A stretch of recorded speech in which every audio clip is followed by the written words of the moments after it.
नमस्कार दोस्तों, स्वागत है मगन ट्यूटोरियल्स में। उम्मीद करता हूं सब लोग स्वस्थ होंगे, प्रसन्नचित होंगे, व्यस्त होंगे और ज़बरदस्त होंगे। और ये भी उम्मीद करता हूं कि आप लोग अपनी तैयारी जो है वो पूरे मनोयोग से कर रहे होंगे और करनी भी चाहिए, क्योंकि यहाँ पे अपने जीवन का सवाल है। क्योंकि यदि हम जिस भी परीक्षा में बैठने जा रहे हैं उसको क्वालिफाई करते हैं तो ये हमारे लिए अच्छा होगा और भविष्य के लिए भी अच्छा होगा। आते हैं अपने टॉपिक पे। आज का टॉपिक है हमारा व्यंजन संधि। और इससे पहले मैं बताना चाहूँगा आपको कि स्वर संधि के बारे में मैंने 2 वीडियो अपलोड कर रखे हैं। लिंक उसकी आपको डिस्क्रिप्शन में मिल जाएगी। उन वीडियोज़ को आप ज़रूर से जाके देखें, क्योंकि काफ़ी महत्वपूर्ण वीडियो है, काफ़ी अच्छी वीडियो है। एक चीज आप लोग जरूर सोच रहे होंगे कि ये कुछ लाइनें मैंने यहाँ पे लिख रखी है ऊपर, इनका क्या मतलब है। तो इसके बारे में एक छोटी सी चर्चा मैं आपसे कर देता हूँ, बल्कि इसको पढ़ के मैं सुना ही देता हूँ। महाभारत में उल्लेख है कि सज्जन लोग सच्छास्त्र का उच्चारण कर उड्डयन करते हैं, अतः उनका उद्धार होता है। दोस्तों, ये एक प्रकार की ट्रिक है।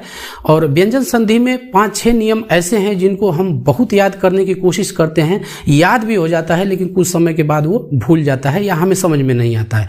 तो भूलने का जो एक मुख्य कारण है वो यही है कि हम यदि उन चीज़ों को समझे नहीं हैं तो वो चीज़ें अक्सर भूल जाएंगी। लेकिन इस ट्रिक का उपयोग करके, यदि आप इस ट्रिक का उपयोग करते हैं तो सबसे पहले तो आप उन नियमों को अच्छी प्रकार से याद कर पाएंगे। और एक चीज़ मैं गारंटी देता हूं कि आपको वो कभी भूलेगा नहीं जब तक आपको ये याद रहता है। तो इस पे हम लोग आएंगे, लेकिन सबसे पहले हम लोग जो देखेंगे वो है व्यंजन संधि क्या है। तो आप लोग जानते ही होंगे, लेकिन फिर भी मैं एक लाइन चर्चा करना चाहूंगा कि व्यंजन के साथ व्यंजन का या फिर स्वर का मेल होने के बाद जो परिवर्तन या विकार उत्पन्न होता है उसी को हम लोग व्यंजन संधि कहते हैं। यानी व्यंजन वर्ण के बाद या व्यंजन वर्ण आए या फिर स्वर आए, दोनों के मेल से जो नया शब्द बनता है उसी को हम लोग व्यंजन संधि कहते हैं। तो आप लोग समझ गए होंगे। अब व्यंजन संधि के कुछ नियम है और उन नियमों को मैंने यहाँ पे लिखा हुआ है एक तरफ से, ताकि मैं आपका समय बचा सकूं और कम समय में हम लोग अधिक से अधिक चीजें जान सकें। तो देखते हैं पहला नियम क क्या है, और इसको बारी बारी से हम लोग समझेंगे और इसके उदाहरण भी देखेंगे, ताकि इन नियमों को हम अच्छी प्रकार से समझ जाएं, जिससे कि ये कभी भूले नहीं। तो पहला जो हमारा है वो है प्रथम वर्ण का तीसरे वर्ण में परिवर्तन। तो ये 2 नियम जो है ये काफ़ी सामान्य से नियम है, और थोड़ी सी हम लोग सरसरी निगाह से और थोड़े ध्यान से यदि देख ले तो ये चीज़ बहुत स्पष्ट हो जाएगी और ये भूलने वाली चीज़ नहीं है। तो क्रम से समझते हैं क्या है। किसी वर्ग का प्रथम वर्ण के बाद, किसी वर्ग के प्रथम वर्ण के बाद, आप ये चीज़ नोट करिएगा, प्रथम वर्ण, इसके बाद क्या आता है, यानी इसके साथ जुड़ता है। प्रथम वर्ण तो होगा ही, लेकिन उसके साथ जुड़ेगा स्वर, या तो स्वर हो या फिर तीसरा वर्ण हो या फिर चौथा वर्ण हो या अंत-अस्त वर्ण हो। यदि प्रथम वर्ण के बाद ये सारे वर्ण जुड़ते हैं तो जो प्रथम वर्ण है वो उसी वर्ग के तीसरे वर्ण में परिवर्तित हो जाएगा। यहाँ पे मैंने अंत में लिखा हुआ है कि उसी वर्ग के तीसरे वर्ण में परिवर्तित हो जाएगा। एक बार और समझते हैं। किसी वर्ग का प्रथम वर्ण क्या हो सकता है? क, च, ट, त, प। क, च, ट, त, प। यदि इसके बाद क्या क्या आ सकता है? यदि कोई स्वर आए, स्वर जैसा कि आप लोग जानते हैं 11 स्वर होते हैं, और अंग और अ के को छोड़ करके जो बाकी हमारे वर्ण बचते हैं वो स्वर होते हैं 11। यदि जानना है तो इसके बारे में भी काफ़ी डिटेल्ड वीडियो में बना के अपलोड कर रखा हूँ, उसको भी जाके आप देख सकते हैं, ताकि कॉन्सेप्ट आपका क्लियर रहे। तो किसी वर्ग का तीसरा क्या होगा? तो तीसरा मैंने यहाँ पे लिखा हुआ है ग, ज, ड, द, ब। यदि आप उसको लंबवत रूप में पढ़ेंगे, जो वर्णमाला हमारी होती है क, ख, ग, घ, अंग, च, छ, ज, झ, इया, ट, ठ, ड, ढ, अड़, तो उसको यदि आप लंबवत रूप में पढ़ेंगे तो यही अक्षर आएंगे तीसरे स्थान पे, ग, ज, ड, द, ब। या चौथा वर्ण घ, झ, ढ, ध और भ, यदि ये आता है, या फिर अंत-अस्त वर्ण जो होते हैं हमारे य, र, ल, व, इनमें से कोई भी वर्ण आता है तो जो वर्ग का प्रथम वर्ण है वो उसी वर्ग के तीसरे वर्ण में बदल जाएगा। उदाहरण देखेंगे तो ये चीज और ज्यादा स्पष्ट होगी। जैसे वाक धन ईश बराबर ये वागीश बन गया। ये देखिए क जो है अपने ही वर्ग के ये तीसरे वर्ण में परिवर्तित हो गया है, ये क का ग हो गया है। इसी तरह से सट धन आनन, सडानन, तो देखिए ट से आप गिनना शुरू कीजिए, ट ठ ड, तो तीसरा जो वर्ड होगा, जो तीसरा अक्षर होगा वो ड होगा। उसी तरह से सत धन भावना, तो देखिए त थ द, त का यहाँ पे जो है ड हो गया है, ये सद्भावना हो गया। तो आप समझ गए होंगे, यानी किसी वर्ग के प्रथम वर्ण के बाद इनमें से कोई भी आए, कौन कौन, तीसरा वर्ण, चौथा वर्ण, या फिर अंतःस्थ वर्ण, या फिर स्वर, इसको भी ध्यान रखिएगा, इनमें से कोई भी आता है तो वर्ग का जो प्रथम वर्ण है वो अपने ही वर्ग के तीसरे वर्ण में परिवर्तित हो जाएगा। आप समझ गए होंगे। बाकी एक चीज़ मैं और बताना चाहूँगा कि इसके संबंध में मैं एक पीडीएफ डालता हूँ स्टडी मटेरियल के रूप में, ताकि आप इससे संबंधित जो विस्तृत उदाहरण हैं उनको देख के और इन चीज़ों को अच्छी प्रकार से समझ पाएँ। अब ये हो गया। अब दूसरा क्या हमारा है, दूसरा है प्रथम वर्ण का पांचवें वर्ण में परिवर्तन। ये तीसरे में बदल रहा था लेकिन ये पांचवें में बदल जाएगा। इसका क्या नियम है, किसी वर्ग का प्रथम वर्ण यानी क च ट त प, वही जो ऊपर हम लोग देख चुके हैं, उसके बाद किसी वर्ग का अनुनासिक वर्ण आता है। अनुनासिक वर्ण, अब दोस्तों यहाँ पे ध्यान देने लायक चीज है कि अनुनासिक वर्ण वैसे तो आप यदि ऊपर से नीचे तक देखेंगे तो वो 5 हो जाएंगे, लेकिन आता कौन है, अधिकांशतः या केवल कहें न और म आएगा। प्रथम वर्ण के बाद यानी क च ट त प के बाद न और म आता है। दूसरे शब्दों में यदि हम लोग कह लें तो इनके आने के बाद जो ये प्रथम वर्ण है वो अपने ही वर्ग के पांचवें अक्षर में बदल जाएगा, या फिर कह लें कि अनुनासिक वर्ण में जो है वो बदल जाएगा। इनको यहाँ पे कहीं कहीं आपको पंचमाक्षर देखने के लिए मिलेगा, लेकिन मैं आपको जानकारी के लिए बता दूं कि जो पंचमाक्षर शब्द है वो अब ज़्यादा प्रयोग नहीं हो रहा है, बल्कि उसके स्थान पे हम लोग अनुनासिक ही प्रयोग करते हैं। तो हमने समझा कि किसी वर्ग के प्रथम वर्ण के बाद किसी वर्ग का अनुनासिक आता है, जैसे न और म, और ये आप जान लीजिए केवल न ही म आ सकता है, न और म ही आ सकता है। अगर ये मिलते हैं तो ये जो है प्रथम वर्ण पांचवें वर्ण में परिवर्तित हो जाएगा। उदाहरण देखेंगे तो और क्लियर होगा वो। जैसे देखिए वाक धन मय, अब देखिए ये क है, इसके बाद म आया हुआ है, क जो है पांचवें वर्ण में यहाँ पे ये बदल गया, ये अनुनासिक है, अंग वांग्मय हो गया ये। इसी तरह से चित धन मय, अब ये जो है त थ द ध न, ये पांचवें वर्ण में बदल गया। यानी यदि इनके बाद न म आता है, प्रथम वर्ण के बाद न और म आता है, तो वो अपने ही वर्ग के पंचमाक्षर यानी अनुनासिक में बदल जाएगा। एक और उदाहरण यहाँ पे लिखा हुआ मैंने, जगत धन नाथ, तो ये देख रहे हैं त थ द ध न बदल गया। अब आप ये एक चीज सोच सकते हैं कि चूंकि यहाँ पे त है और यहाँ पे आधा न आया हुआ है, तो यही बदला है। चूंकि ये आधा त है, देखिए व्यंजन का जो शुद्ध रूप होता है दोस्तों वो हल के साथ ही लिखा जाता है।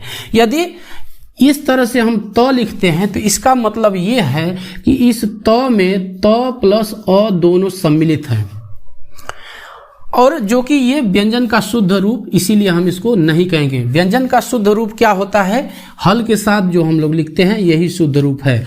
और व्यंजन संबंधित जो व्यंजन संधि से संबंधित आपको प्रश्न मिलेंगे, चाहे वो कोई भी परीक्षा हो, और खास करके हम लोग टेट के लिए देख रहे हैं, तो उसमें आप यदि किसी अक्षर के नीचे हल चिन्ह लगा हुआ है यानी हलंत लगा हुआ है, तो आप उम्मीद कर सकते हैं कि ये बहुत हद तक व्यंजन संधि होगी। आप इस चीज को ध्यान में रखिएगा। चूंकि ये त यहाँ पे हल के साथ है, जब ये त अपने पंचमाक्षर में बदला है तो चूंकि आधा त है इसलिए ये आधा न है। बाकी आप देख रहे हैं कि ये न जो है वो पूरा का पूरा है और उसी तरह से आ गया है। तो समझ गए होंगे आप। तो ये दोनों नियम, प्रथम वर्ण का तीसरे वर्ण में परिवर्तन और प्रथम वर्ण का पांचवें वर्ण में परिवर्तन, ये दोनों चीजें हमने देखी। अब तीसरा नियम जो है त संबंधी विशेष नियम। दोस्तों ये जो मैंने कहा था शुरू में कि कुछ लाइनें लिखी हुई हैं और इनको मैंने ट्रिक के रूप में लिखा हुआ है, यदि आप उनको याद कर लेते हैं, समझ लेते हैं, तो जो त संबंधी 6 नियम आते हैं, 3 तो मैंने यहाँ पे पहले से ही लिख रखा है, लेकिन 3 जब इसको हम लोग साफ करेंगे और देखेंगे तो वहाँ पे 3 और होंगे। यदि आप इनको याद कर लेते हैं तो फिर वो 6 नियम आप आसानी से समझ जाएंगे। और एक चीज़ और बताना चाहूँगा कि इससे संबंधित प्रश्न जो है वो बहुत पूछे जाते हैं, चूँकि कन्फ्यूज़न ज़्यादा इसी भाग में होती है। तो इसको बारी बारी से हम लोग देखते हैं। अब यहाँ पे आते हैं, हम लोग इसको देखते हैं। यहाँ पे मैंने जो शब्द लिखे हुए हैं, कुछ शब्दों के नीचे मैंने अंडरलाइन किया हुआ है, क्योंकि ये शब्द जो है एक तरह की, ये जो त संबंधी नियम है वो एक तरह के नियम हैं। तो ये कितने शब्द हैं इनको गिनते हैं। सबसे पहले 1 2 3 4 5 और 6, ये 6 शब्द हैं और 6 शब्द जो हैं वो एक एक नियम को ये प्रदर्शित करेंगे। अब किस प्रकार से करेंगे इसको हम समझते हैं और फिर मैं वहीं पे आपको लेके चलूंगा। तो त संबंधी विशेष नियम, पहला नियम क्या है इसका, वो है त के बाद यदि ल आता हो तो त जो है ल में बदल जाता है। अब देखिए तत् धन उत धन लेख, ये दोनों मिलेंगे तो हो जाएगा उल्लेख। अब बदलाव कैसे हुआ है, उत, ये त जो है ल में बदल गया, उत के बाद ल आया है तो ये त जो है ल में बदल गया, उल्लेख। इसी तरह से तत् धन लीन, तल्लीन। अब यदि इसको याद करना हो तो इसको, ये 2-3 लाइनें जो है वो आपको याद करनी पड़ेगी कि महाभारत में उल्लेख है, यानी उल्लेख का संधि विच्छेद आप जान जाते हैं तो त के बाद जो ल आने का नियम है वो आप समझ जाएंगे। इसी प्रकार से है सज्जन, एक बार और पढ़ता हूं, याद करना इसको बहुत आसान है। अभी देखने में लग रहा हो कि नहीं याद हो पाएगा, लेकिन यदि आप कोशिश करेंगे तो 2-3 बार में आपको याद हो जाएगा। क्योंकि देखिए इसका अर्थ भी यदि हम लोग समझ लेते हैं तो इसको याद करना और आसान होगा। महाभारत में उल्लेख है कि किसी भी शास्त्र में उल्लेख हो सकता है, चूंकि ये अपनी बनाई हुई चीज है तो जिस तरह से हम समझ सके उसी तरह से हमको समझ लेनी चाहिए। लेकिन मैंने जैसे समझा है, और सच कहूं तो ये जो नियम है इनको भी मैंने इसी तरह से याद किया था। तो महाभारत में उल्लेख है कि, तो उल्लेख से पहला नियम आ गया सज्जन लोग। तो सज्जन का जब हम संधि विच्छेद करेंगे तो सत धन जन हो जाएगा। सज्जन लोग सच्छास्त्र, सतशास्त्र यानी अच्छे शास्त्र का उच्चारण कर उड्डयन करते हैं। जो लोग कुछ चीजें प्राप्त कर लेते हैं या कोई सिद्धि प्राप्त होती है तो वो नभ में, आकाश में उड़ने लगते हैं। कुछ इस तरह से आप सोच के उसको याद कर सकते हैं। उड्डयन का मतलब उड़ने से ही होता है, उड्डयन करते हैं अतः उनका उद्धार होता है। तो इस तरह से इन शब्दों के यदि हम संधि विच्छेद जान जाते हैं बस इन्हीं 6 शब्दों के, तो वो 6 संधि के जो नियम हैं वो हमको याद हो जाएगा। पहला हम लोग देख चुके हैं। दूसरा देखते हैं, त के बाद ज झ हो तो त का ज हो जाता है, जैसे सत धन जन। अब यही शब्द दोस्तों यहाँ पे आया हुआ है सज्जन। इसको यदि सत धन जन के रूप में इसका आप संधि विच्छेद कर लेते हैं तो फिर दूसरा नियम भी आपका तैयार हो जाएगा और इसके संबंधित जितने भी उदाहरण होंगे उनको आप आसानी से अपने आप क्रिएट कर सकते हैं, बना सकते हैं और याद कर सकते हैं। सत धन जन, अब क्या है ये नियम, त के बाद ज झ हो तो त का ज हो जाता है। त का क्या हो जाएगा, यहां ध्यान रखने वाली चीज है, ज हो जाएगा। सत धन जन, तो ये बन गया सज्जन। हम देख सकते हैं यहाँ पे कि ये त जो है ये ज के रूप में बदल गया है। एक और उदाहरण यहाँ पे लिखा हुआ मैंने, उत धन ज्वल। देखिएगा दोस्तों ये ज्वल है, कई जगह आपको जल भी लिखा मिल सकता है लेकिन शुद्ध नहीं है और ये अक्सर पूछ लेता है परीक्षाओं में, तो आप इसको ध्यान रखिएगा। आधा ज, उत धन ज्वल, तो ये त जो है ये वाला ज बन गया और ये ज्वल पहले से लिखा हुआ है तो ये हो गया उज्ज्वल। तो अब इसके आधार पे हम इसको देखते हैं सज्जन, यानी दूसरा नियम हमारा जो है इसके आधार पे हो जाएगा। तीसरा नियम क्या है, यदि त के बाद स हो तो त की जगह च और स की जगह छ हो जाता है। त की जगह च और स की जगह छ हो जाता है। सत धन शास्त्र, सच्छास्त्र। अब आप देख लीजिए ये त जो है च में बदल गया और स जो है छ में बदल गया, ये मिलके हो गया सच्छास्त्र। और भी उदाहरण है, जब मैं पीडीएफ अपलोड करूंगा स्टडी मटेरियल के रूप में तो उसमें आपको इसके उदाहरण, बहुत ज़्यादा उदाहरण बल्कि कहूँ विस्तृत उदाहरण मिल जाएंगे वहाँ पे। तो यहाँ तक हो गया ये 3 शब्द सत धन शास्त्र। इसका यदि हम लोग संधि विच्छेद करेंगे सत्शास्त्र, ये हो जाएगा सच्छास्त्र। तो यदि इसको हम लोग जान जाते हैं तो जो है ये जो व्यंजन संधि का ये नियम है, ये नियम भी हमें याद हो जाएगा। तो ये 3 नियम दोस्तों हमने देख लिया और उम्मीद करता हूं कि आपके ये समझ में भी आया होगा। अब बाकी के जो 3 नियम है और कुछ और नियम है 2-4, तो उसको भी हम लोग अभी देखते हैं, इसको थोड़ा साफ करते हैं और वो नियम भी देख लेते हैं। तो दोस्तों अगला जो नियम है उनको मैंने यहाँ पे लिखा हुआ है और एक एक करके इनको भी देख लेते हैं। काफ़ी महत्वपूर्ण है और जल्दी जल्दी इनको हम स्पष्ट कर लेते हैं ताकि ये हमें समझ में आ जाए। यहाँ तक हमने सच्छास्त्र देख लिया था। अब इसके बाद क्या आता है, त के बाद च छ हो तो त का च हो जाता है। अब यहां से ये उदाहरण हम लोग देख लेंगे उच्चारण। तो उच्चारण में सत धन चरित्र, सच्चरित्र। अब यहां देखिए त च में बदल गया है, इसको मैं मार्क करता हूं तो ये चीज ज्यादा समझ में आएगी। त जो है च बदल गया, च में बदल गया। त के बाद च छ कोई भी आता है तो त का च हो जाता है। उसी तरह से एक उदाहरण ये भी है उत धन चारण। तो यहाँ भी हम लोग देख रहे हैं कि ये त जो है च में बदल गया है। ये हल के साथ है इसलिए यहाँ आधा ही आया है। ये चीज़ मैं पहले ही बता चुका हूँ, आप इस चीज़ को नज़रअंदाज मत करिएगा।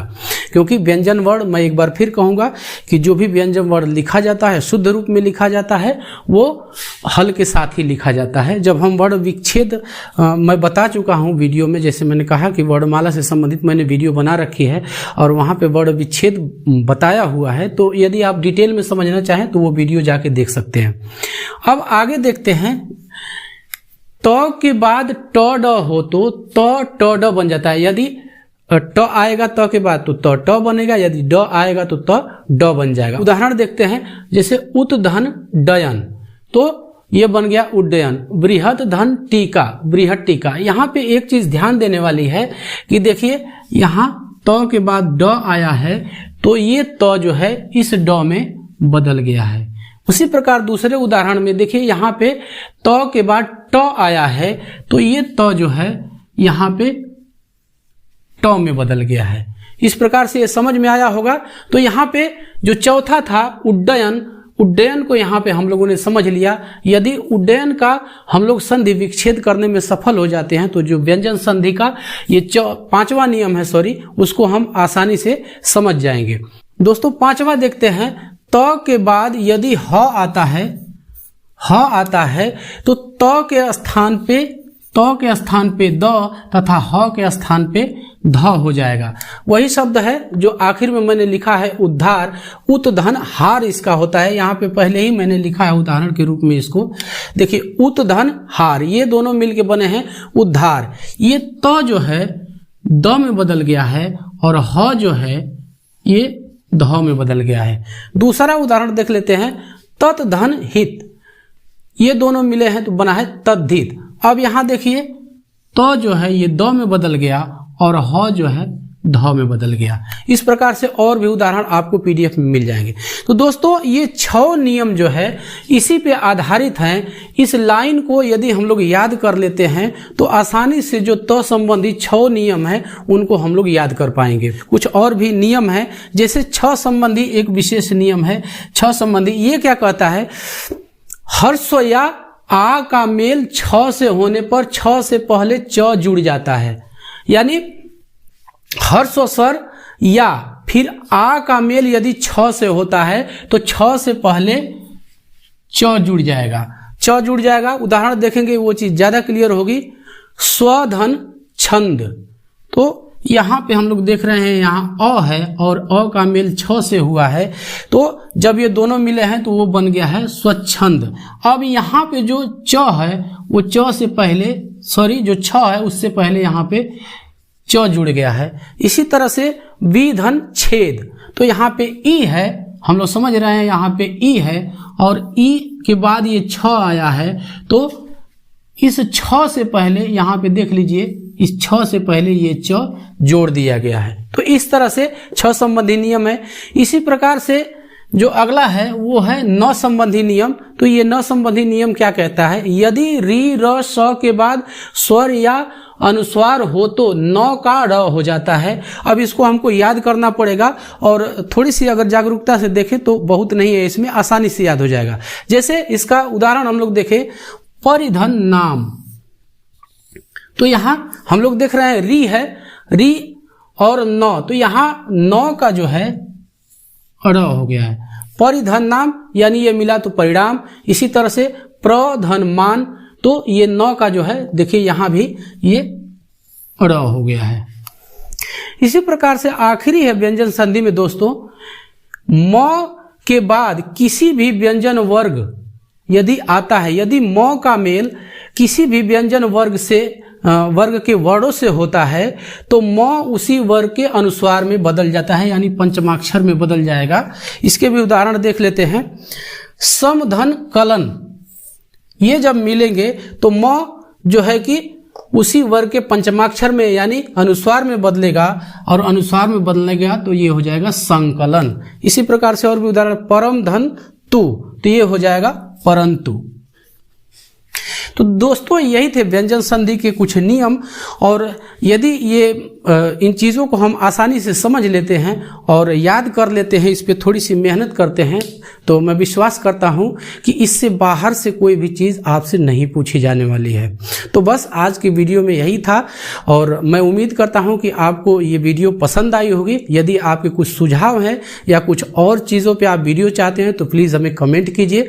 और इसके साथ ही एक चीज़ और आपसे कहना चाहूँगा कि आप हमारे चैनल को सपोर्ट करें। हमें आपके सपोर्ट की आवश्यकता है, क्योंकि जब आप सपोर्ट करते हैं तो हमें एक मानसिक बल मिलता है, एक प्रेरणा मिलती है, और उस प्रेरणा स्वरूप जो है हम बेहतर से बेहतरीन कंटेंट लाने का प्रयास करते हैं। तो बस आज के लिए इतना ही, मिलते हैं नेक्स्ट क्लास में, तब तक के लिए नमस्कार।